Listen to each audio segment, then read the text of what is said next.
So a few months back, I got this 2014 Wrangler JK Sport from Copart in North Carolina. And the only thing that was wrong with it, it has a salvage title. The only thing that was wrong in it is this bumper was smashed, and there is I'll show it to you.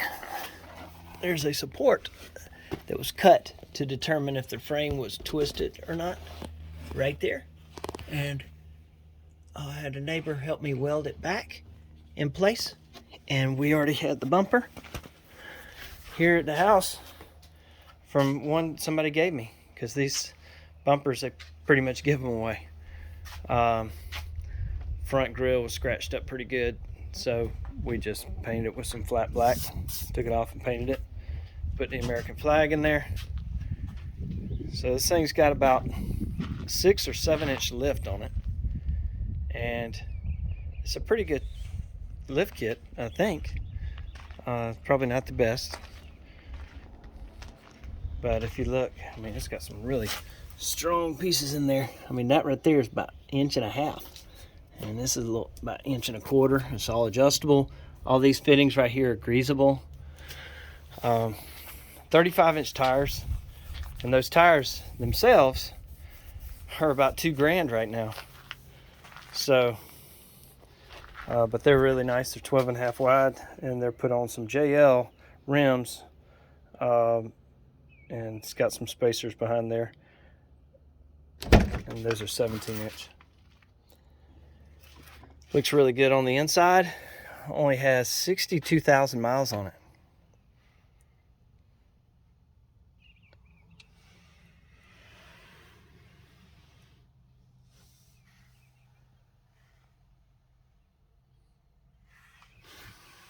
Got a nice soft top on it.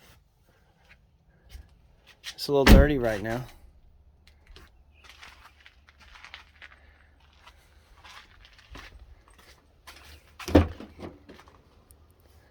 Got some little lighting there, some LED lighting there for the inside of the tire, wired to the brake light.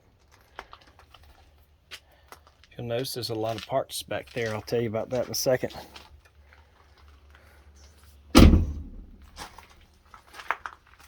Very nice ride.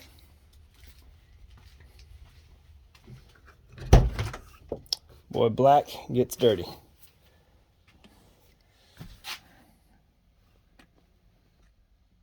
Just a really cool Jeep.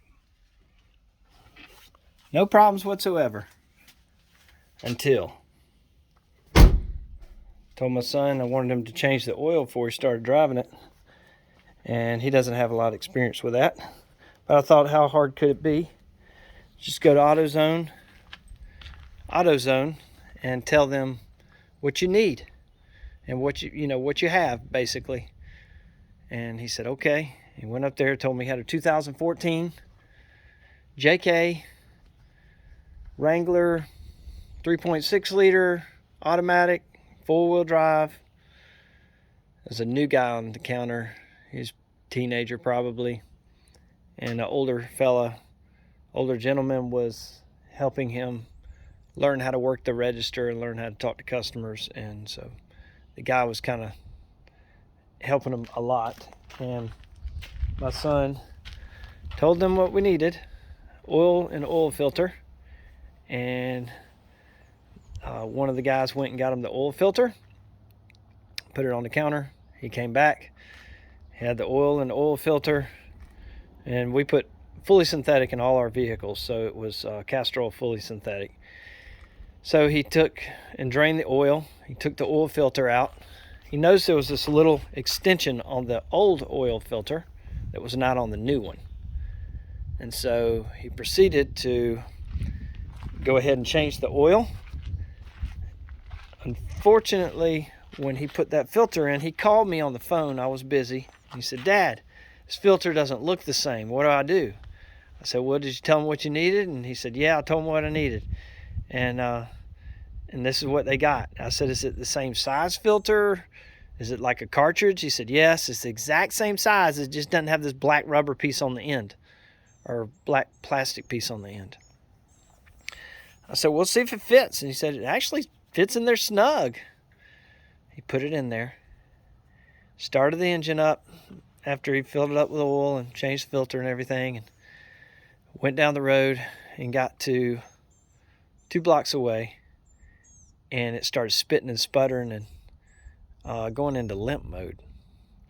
And so he brought it back home, told me. I got in the Jeep, started it up after I got home, and it was spitting and sputtering. I couldn't figure out what was going on with it. I was like, it can't have anything to do with the oil. I checked the oil, made sure it had the right amount in it. It did. And sure enough, I started going through the menu on the dash, and got to oil pressure, and it was 0. And it's like crud.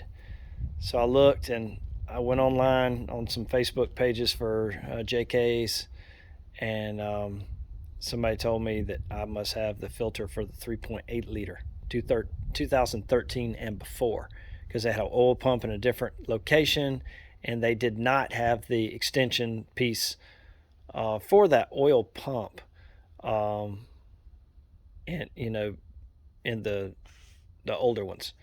And so I went back to AutoZone, got the correct one, put it in. Oil pressure went back up to 80 psi from 0, and I'm like, oh wow, we saved the motor. We could have blown that engine with 0 oil pressure. I don't know how that works, but I'm not a mechanic. But anyway, we got it going, and he drove it to school a couple of times. And on the way, I think the second time to school, he was at about 100 miles after he changed the oil. It went into limp mode again. And I'm like, man, something's got to be wrong with this. So I went out there and no, actually, he kept starting it up. I can't remember if I showed up out there or not. But he had a tow truck come get it, bring it home. I started it up. It's in limp mode. It's like running on very few cylinders or something. I'm assuming it's on limp mode. Take it to a mechanic, and he says, he did a compression test, and I think he found I had 20 psi compression on several of the cylinders, 150 compression on one of them, 80 compression on another, and I think 50 on one. So the rings were shot. The cylinder walls were badly scored just from that few minutes of running it with 0 oil pressure. And anyway, so that's how I'm gonna title this video, that AutoZone blew my motor. Anyway, I know I'm going to get a lot of pushback from that. I should have known. My son should have been smarter than that. Or, Dad, you should have been smarter than to let him do something that major without supervision. Yeah, I know all that. But we kind of depend on, changing the oil is pretty basic. And you depend on when you go to the parts house for them to give you the right filter. I won't depend on that anymore. I'll double check. Extremely paranoid about it now. So I've learned my lesson. But we sent off the old oil filter to AutoZone. They checked it, and they found no metal in it or anything like that. Obviously, the new oil filter did. I think we threw that one away. When we changed it out with a good one, with a proper one. So we had an old oil filter that showed that at 62,000 miles, this motor had no metal in it or anything like that. And they determined that too. But after that, they still said they weren't going to help us. And, we're ultimately responsible for what filter we get, and we can't prove that they gave us the wrong filter.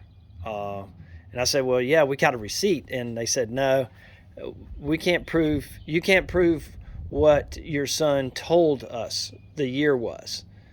I said, well, that would have been kind of hard to do. He was in love with this thing. He knew it was 2014. It was ingrained in his brain. So The guy on the counter, you know, he could care less what kind of car it was, engine, year, make, model. He didn't care. But anyway, thought I'd share that with you. Hopefully you guys don't do the same thing and get the wrong oil filter for your Jeep one day. I've heard there's quite a few people that this has happened to, putting the wrong oil filter in and blowing the motor. But if you know somebody that has a Wrangler, you know, tell them to be careful. If you have one yourself, be careful. 2014 and after in the JKs, it's going to be the same oil filter. 2013 and before, all the way down to 07, I believe, is going to be a different oil filter. So you guys have a good one. Thanks for watching. Be sure to like and subscribe.